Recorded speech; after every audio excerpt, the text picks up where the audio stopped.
in terms of implementing energy saving systems, conservation systems. My company is a small company. Most of you never hear of my company. But we do a fair amount of work. Most of the large projects in Trinidad and Tobago, we have done. One Rubber Place, ETEC flagship. We're doing a UTT on Tamana Park. There are energy saving systems there. But one of the things I've noticed is the consultants, the design engineers, they are in Trinidad, right? They are hard, even the Caribbean too. They take a long while to understand the importance of energy conservation. And one consultant decided to do it for the schools. There are some junior sec schools that have these high-tech systems.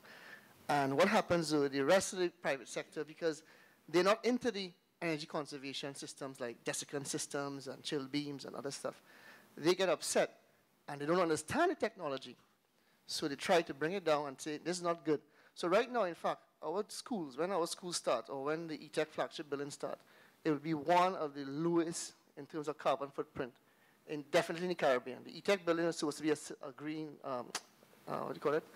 Silver, LEED-certified building. Okay, so we do have some consultants doing it, but they face resistance. They face resistance from the industry, who are maybe because some people make standard equipment here, which is not energy efficient. We have a manufacturing plant here and so forth.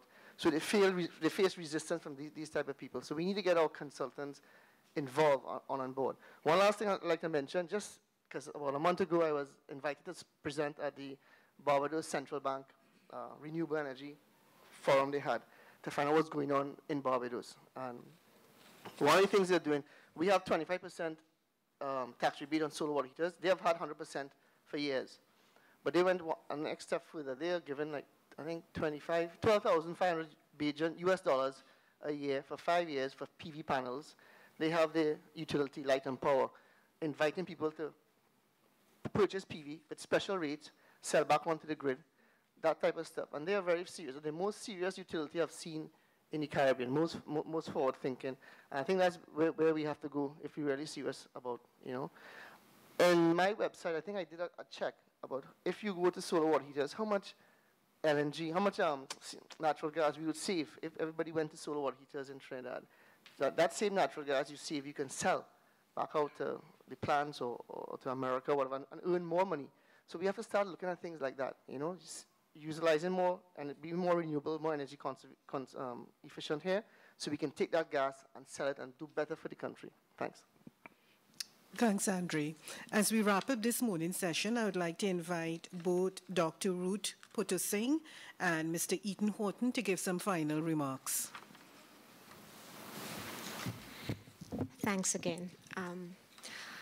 In just making these few remarks, I'd like to thank the CAIC for facilitating this forum this morning and for your participation, without which, you know, the richness that has come out of this, this dialogue this morning would not have been possible.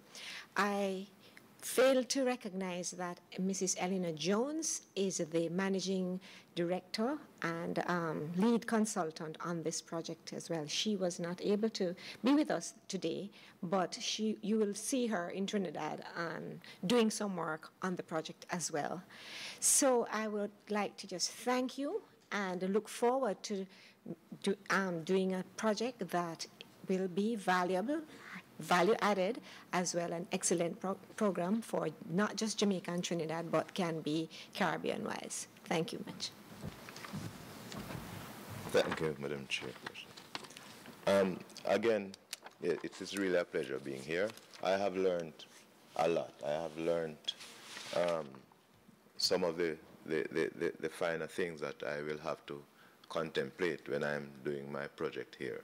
The project will last up until beyond the middle of next year. So, you know, according to Bob Marley, you're going tired to see my face, you know, that sort of thing. What I'd like to leave you with, though, as a last word, is that what I heard earlier, and I took note of it, mitigation cost is always more than adaptation cost. And I'm adding that to my usual term as a last word, is that air conditioning and refrigeration are the highest energy users, the greatest demand for energy in the Caribbean region.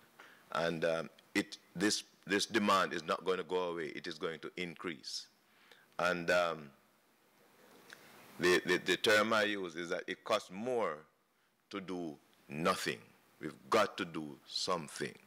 I'd also, and this realization has come to me in that I am a great proponent for the use of natural and alternative refrigerants.